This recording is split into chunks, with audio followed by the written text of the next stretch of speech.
Cerita Silat Online Channel mempersembahkan serial Pendekar Raja Wali Sakti, episode Manusia Beracun, bagian 5. Merasa tidak ada lagi pengikutnya, Urawan jadi kelabakan juga. Matanya berputar, merayap ke sekeliling mencari sesuatu, tapi yang diinginkan tidak ditemukan. Sebentar dipandanginya Rangga, kemudian beralih pada Pandan Wangi. Pandangannya lalu tertuju pada Ki Buyut Kaweyan yang sudah berada di punggung kudanya. Tak ada lagi yang bisa diharapkan Urawan. Untuk mundur pun rasanya tidak mungkin lagi. Di mana akan ditaruh mukanya? Posisi Urawan saat ini memang tidak menguntungkan sama sekali. Dan disadari kalau dirinya tidak mungkin menghadapi ketiga orang itu. Hanya menghadapi Pandan Wangi saja tidak mampu, apalagi pendekar Raja Wali Sakti. Persetan, dengus Urawan. Tiba-tiba saja laki-laki berusia sekitar 40 tahun itu melompat menerjang Pandan Wangi yang berada di samping Rangga.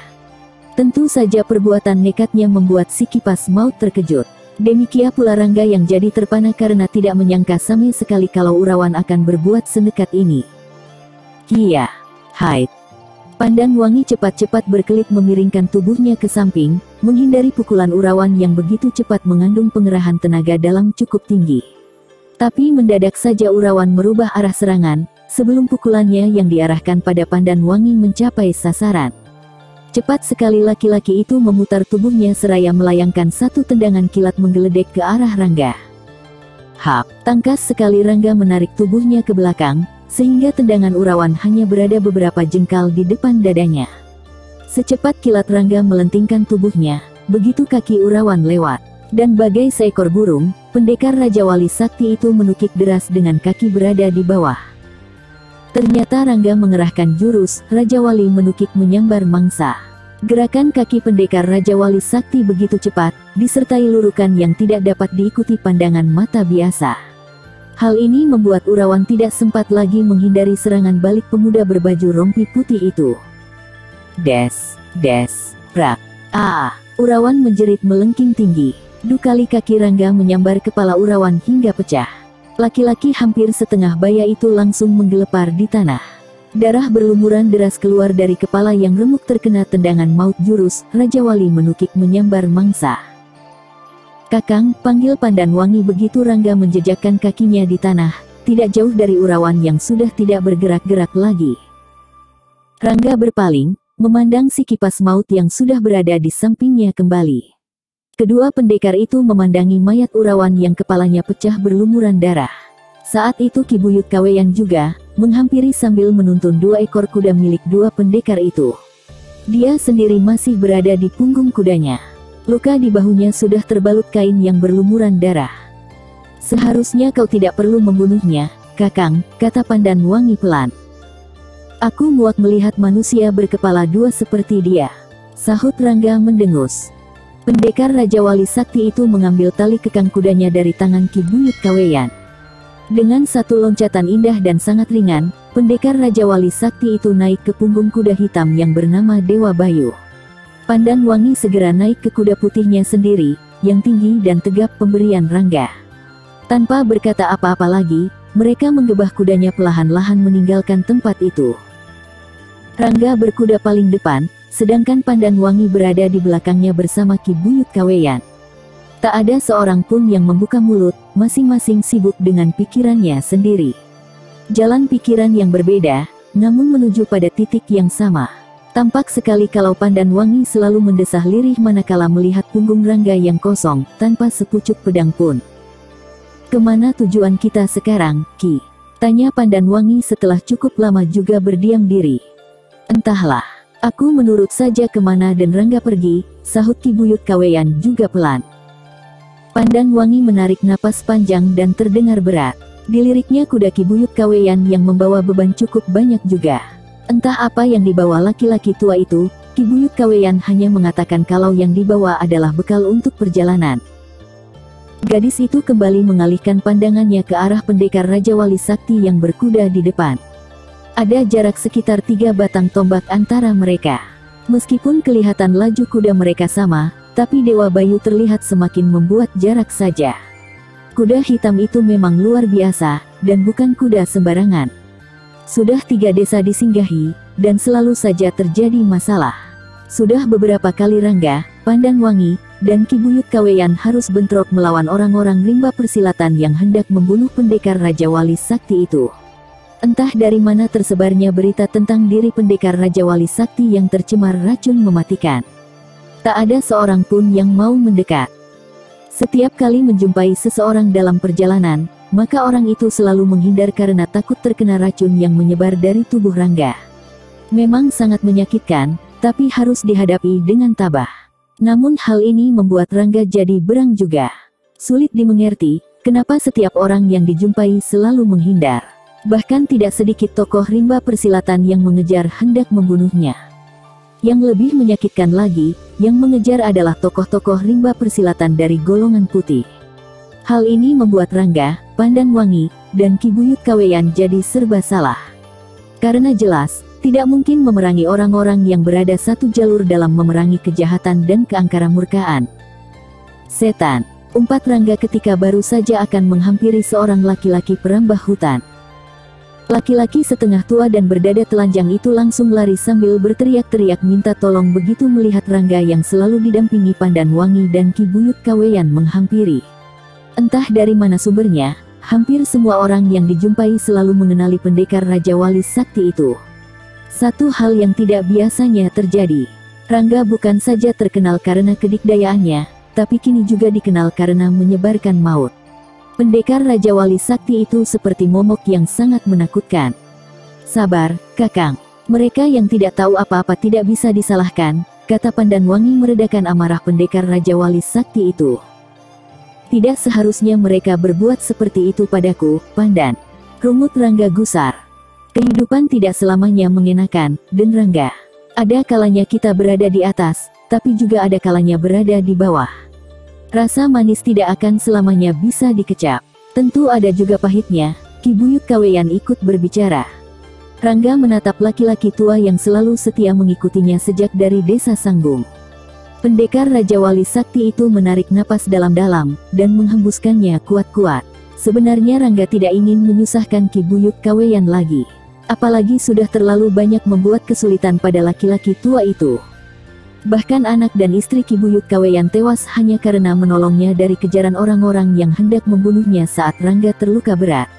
Pendekar Raja Wali Sakti itu kembali teringat pada pertarungannya, yang benar-benar melelahkan dan sangat menguras tenaga. Belum pernah dia bertarung hingga 2 hari 2 malam penuh tanpa henti. Tapi kalau saja tidak dicurangi, tentu lawannya bisa dikalahkan. Rangga mendesah panjang, lalu mendongakkan kepalanya.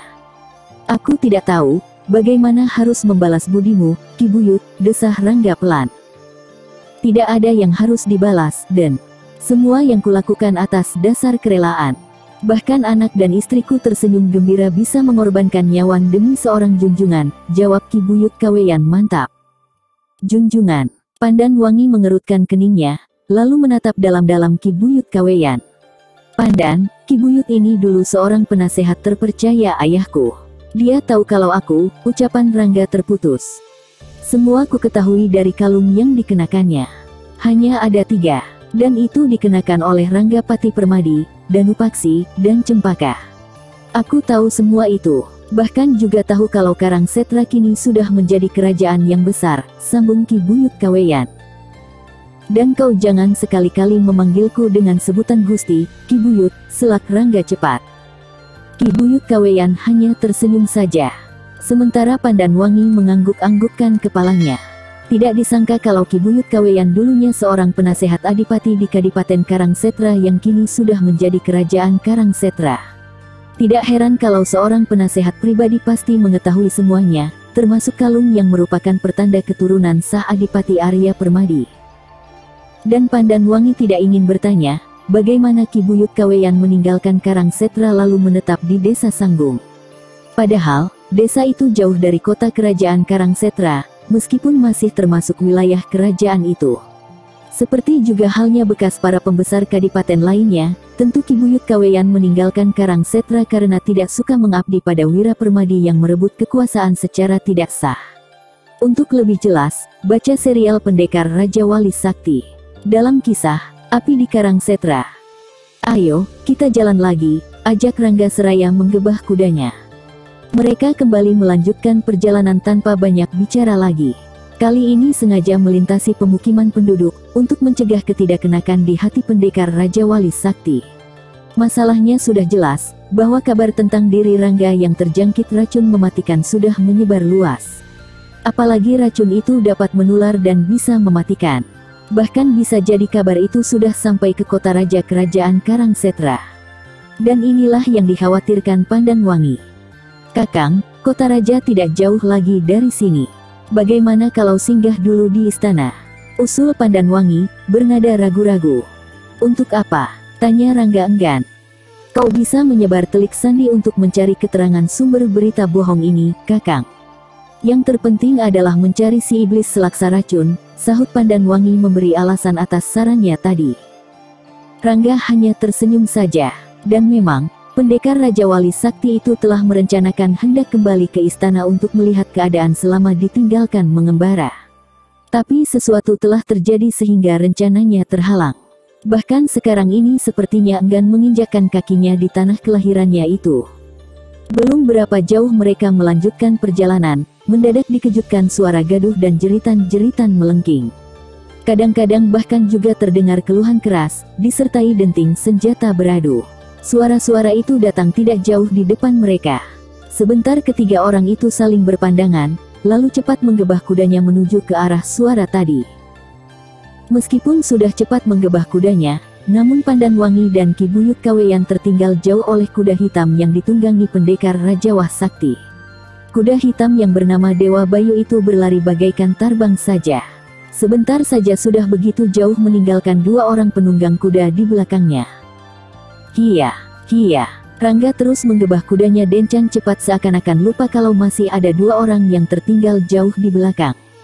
Dewa Bayu terus berlari cepat meninggalkan debu dan dedaunan kering yang mengepul membumbung tinggi ke angkasa. Oh, tidakkah? Pekik Rangga tiba-tiba. Apa yang disaksikan pendekar Raja Wali Sakti itu memang sungguh sukar dipercaya. Suara-suara yang didengarnya sudah tidak ada lagi, tepat pada saat dirinya tiba. Rangga bergegas melompat turun dari punggung kudanya. Kedua bola matanya membeliak tidak percaya, memandangi mayat-mayat yang bergelimpangan tidak tentu arah. Yang membuat pemuda berbaju rompi putih itu terbeliak, ternyata mayat-mayat itu mengenakan seragam prajurit Karangsetra. Apalagi jumlahnya juga tidak sedikit. Sekitar 50 orang bergelimpangan tanpa nyawa lagi. Rangga benar-benar terpaku, karena tidak melihat setetes darah pun yang mengalir membasahi tanah. Mayat-mayat yang bergelimpangan dengan wajah membiru itu memang tidak terluka. Pendekar Raja Wali Sakti itu mendekati salah satu mayat, dan memeriksanya. Tidak mungkin. Rangga mendesis seraya menggeleng-gelengkan kepalanya. Sukar baginya untuk mempercayai kalau mayat-mayat berseragam prajurit ini tewas karena keracunan. Tepat pada saat Rangga bangkit berdiri, Pandanwangi dan Ki Buyut Kaweyan muncul. Mereka bergegas melompat turun dari punggung kuda masing-masing, dan bergegas pula menghampiri Rangga yang tengah terpaku memandangi mayat-mayat berseragam prajurit Karangsetra. Kakang, pelan suara Pandanwangi, agak tercekat di tenggorokan. Iblis selaksa racun, desis Ki Buyut Kaweyan mengenali ciri-ciri kematian para prajurit Karangsetra. Oh, benarkah? Pandanwangi tersentak kaget, setengah tidak percaya. Pandanwangi ingin memeriksa salah satu mayat di dekatnya, tapi Rangga keburu mencegah dan menarik tangan gadis itu. Cepat-cepat Rangga membawanya menyingkir jauh-jauh. Demikian juga Ki Buyut Kaweyan yang bergegas meninggalkan tempat itu sambil menuntun 3 ekor kuda. Ada apa, Kakang? Tanya Pandanwangi. Aku tidak ingin kau mati seperti mereka, Pandan, sahut Rangga. Maksudmu? Tanya Pandanwangi tidak mengerti. Mereka semua tewas karena racun, yang tersebar dari seluruh tubuh si iblis selaksa racun. Sekali saja kau sentuh tubuh mereka, maka racun yang ada akan berpindah padamu, Rangga menjelaskan. Pandanwangi masih belum mengerti dan ingin bertanya lagi, tapi tidak punya kesempatan karena Rangga sudah mendekati mayat-mayat yang bergelimpangan itu. Gadis itu hendak menghampiri, tapi Ki Buyut Kaweyan sudah keburu mencegahnya. Dia hanya bisa melihat pendekar Raja Wali Sakti yang tengah menumpuk mayat-mayat itu menjadi 10 tumpukan. Kemudian ditimbunnya mayat-mayat itu dengan ranting-ranting kering. Tak berapa lama kemudian, Api berkobar membakar tubuh-tubuh prajurit yang bertumpukan tertimbun ranting kering. Rangga bergegas menghampiri Pandan Wangi dan Ki Buyut Kaweyan. Gadis itu hendak mendekati Rangga, tapi Ki Buyut Kaweyan cepat mencekal tangan gadis itu. "Kenapa, Ki?" tanya Pandan Wangi. "Jangan, Nini." Dan Rangga baru saja menyentuh tubuh mereka, tegas Ki Buyut Kaweyan agak khawatir juga. "Jangan khawatir, Ki. Tidak ada sedikit racun pun yang bisa bersarang di tubuhku," kata Rangga seraya tersenyum. Tapi, Ki Buyut Kaweyan masih terlihat khawatir. "Kakang Rangga kebal terhadap segala jenis racun, Ki," Pandan Wangi memberitahu. "Racun itu sangat dahsyat dan mematikan," dan masih terdengar kekhawatiran dalam nada suara Ki Buyut Kaweyan. "Memang benar, Ki, dan aku sempat juga terbius. Meskipun kebal terhadap segala jenis racun, tapi aku sempat terbius karena terlalu banyak menghirup udara beracun sewaktu bertarung dengannya. Aku sempat goyah dan terjerumus ke dalam jurang setelah mendapat 3 pukulan beruntun di dada," jelas Rangga. "Oh, kau sudah bisa mengingatnya, Kakang," seru Pandan Wangi gembira. Rangga hanya tersenyum saja. Memang, sedikit demi sedikit Rangga mulai pulih kesadarannya. Dan itu terjadi secara bertahap serta memerlukan waktu yang cukup lama. Terlebih lagi, selama dalam perjalanan ini, secara tidak langsung, beberapa peristiwa yang terjadi membangkitkan ingatan Rangga kembali. "Kakang, bagaimana awal mulanya hingga kau bisa bertarung dengan iblis selaksa racun?" tanya Pandan Wangi. "Peristiwanya sendiri terjadi di Desa Sanggung. Waktu itu aku menemukan banyak penduduk yang tewas akibat keracunan. Kucoba untuk menyelidiki dan kutemukan sumbernya dari mata air yang sudah tercemar racun akibat iblis selaksa racun sering mandi di situ. Aku memintanya untuk meninggalkan Sanggung, tapi dia membangkang. Bahkan mengancam hendak membunuh semua orang di kerajaan Karangsetra," Rangga mulai mengisahkan. "Dan akhirnya kau bertarung dengannya," tebak Pandan Wangi langsung. "Benar, aku tidak punya pilihan lain lagi. Orang itu sangat berbahaya. Terlebih lagi ketika dengan kepala sendiri aku melihat beberapa orang dari Partai Golok Perak tewas hanya karena tersentuh sedikit saja." "Kakang, apakah kepandaian manusia beracun sangat tinggi?" tanya Pandan Wangi agak bergidik juga mendengar iblis selaksa racun mampu menewaskan orang hanya dengan menyentuhkan sedikit saja ujung jarinya. "Tidak, bahkan boleh dikatakan dangkal, tapi tidak mudah untuk mendekatinya. Aku sendiri kesulitan untuk bisa menyentuhnya. Racun yang tersebar dari seluruh tubuhnya sangat dahsyat. Apalagi dia juga memiliki suatu ilmu yang sangat aneh. Bisa menolakkan apa saja tanpa melakukan sesuatu." "Maksudmu?" Pandan Wangi tidak mengerti. "Dia seperti memiliki benteng yang mengelilingi tubuhnya. Entah apa namanya, yang jelas tidak mudah ditembus." Rangga merasa sukar untuk menjelaskannya. Meskipun masih belum begitu mengerti, tapi Pandan Wangi tidak bertanya lagi. Dia tahu betul kalau Rangga mengalami kesulitan untuk menjelaskannya. Memang pendekar Raja Wali Sakti itu sendiri belum mengetahui ilmu yang digunakan iblis selaksa racun, sehingga memiliki suatu bentuk pertahanan yang tidak terlihat dan sukar ditembus. Mereka kembali meneruskan perjalanannya setelah api yang membakar mayat-mayat prajurit Karangsetra mengecil. Angin yang berhembus agak keras siang ini menyebarkan debu bekas bakaran. Mereka kembali menunggang kuda perlahan-lahan, dan tak ada yang membuka suara sedikit pun. Tiba-tiba Ki Buyut Kaweyan mengeluh dan terbungkuk sambil memegangi dadanya. "Ki." Pandan Wangi yang berkuda di samping laki-laki tua itu terkejut. "Bro!" Mendadak saja Ki Buyut Kaweyan terguling jatuh dari punggung kudanya. Pandan Wangi bergegas melompat turun dan hendak menghampiri laki-laki tua itu. Tapi belum sempat menyentuhnya, Rangga sudah mencegah lebih dahulu. "Pandan, jangan." Tapi, Pandan Wangi tidak jadi menyentuh tubuh Ki Buyut Kaweyan yang mengerang dan merintih lirih sambil memegangi dada. "Mundur," kataku, bentak Rangga seraya melompat turun dari punggung Dewa Bayu. Pandan Wangi tidak mengerti, tapi melangkah mundur juga. Bergegas Rangga menghampiri Ki Buyut Kaweyan yang menggeletak di tanah. Terangan dan rintihan lirih terdengar dari bibir yang terlihat membiru. Rangga memeriksa dada laki-laki tua itu, lalu mengeluh panjang. "Kakang, kenapa Ki Buyut?" tanya Pandan Wangi tidak berani mendekat. "Menyingkirlah lebih jauh, Pandan Wangi. Ki Buyut terkena hawa beracun," sahut Rangga memperingatkan. "Hawa beracun?"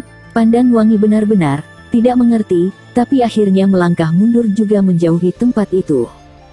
Sementara Rangga merobek baju yang dikenakan Ki Buyut Kaweyan. Ditempelkan kedua telapak tangannya di dada yang mulai terlihat membiru itu, pendekar Raja Wali Sakti berusaha menyalurkan hawa murni ke dalam tubuh Ki Buyut Kaweyan. Tidak perlu, dan percuma, rintih Ki Buyut Kaweyan lirih. Rangga menghentikan usahanya. Perlahan dijauhkan kedua telapak tangannya dari dada laki-laki tua itu. Sedangkan napas Ki Buyut Kaweyan mulai tersengal. Wajahnya pun sudah mulai membiru, dan bibirnya bergetar seolah-olah hendak mengucapkan sesuatu. Rangga mendekatkan telinganya ke bibir yang sudah membiru itu. Dan, pedang itu ada di, terputus suara Ki Buyut Kaweyan yang begitu lemah. Ki. Rangga berusaha agar Ki Buyut Kaweyan bisa bertahan untuk beberapa saat. Sebentar Ki Buyut Kaweyan terbatuk sebelum melanjutkan kata-katanya. Rangga semakin mendekatkan telinganya di depan bibir laki-laki tua itu. Aku menyimpan pedangmu di Goa Kera, Ki. Sentak Rangga. Tapi Ki Buyut Kaweyan sudah menghembuskan napasnya yang terakhir. Seluruh wajah dan tubuhnya membiru. Dari mulutnya keluar buih berwarna kuning kehijauan. Rangga berlutut sambil menundukkan kepalanya dalam-dalam. Sementara jauh di belakang pendekar Raja Wali Sakti itu, Pandan Wangi hanya bisa memperhatikan. Begitu besar jasamu padaku, Ki. Semoga kau tenang di samping Hyang Widi, desah Rangga lirih. Dengan lesu, pendekar Raja Wali Sakti itu mengumpulkan ranting kering, lalu menumpuknya di tubuh Ki Buyut Kaweyan. Dengan batu pemantik api dinyalakan ranting-ranting kering itu. Api cepat berkobar melahap ranting yang tertumpuk di atas tubuh Ki Buyut Kaweyan. Perlahan-lahan Rangga melangkah mundur menjauh. Hanya dengan cara itulah pengaruh racun bisa dihilangkan. Kakang, panggil Pandan Wangi, agak tersendat suaranya. Rangga menoleh dan menghampiri gadis itu. Untuk beberapa saat mereka hanya berhadapan saling pandang. Rangga tidak tahu, apakah Pandan Wangi sudah tercemar racun yang tersebar dari tubuh iblis selaksa racun atau belum. Tapi hatinya merasa khawatir juga. Kakang, apakah aku juga sudah terkena hawa racun itu? Tanya Pandan Wangi seperti bisa membaca arti sorot mata pendekar Raja Wali Sakti itu. Entahlah, desah Rangga tidak yakin. Pandan Wangi menarik napas dalam-dalam dan menghembuskannya kuat-kuat. Sementara Rangga menghempaskan tubuhnya, duduk bersandar pada sebatang pohon yang cukup rindang untuk menaungi diri dari sengatan matahari. Sementara Pandan Wangi hanya berdiri saja memandangi api yang masih berkobar membakar tubuh Ki Buyut Kaweyan. Bersambung ke Manusia Beracun 6. Masih bersama cerita silat online channel. Jangan lupa like and subscribe, terima kasih.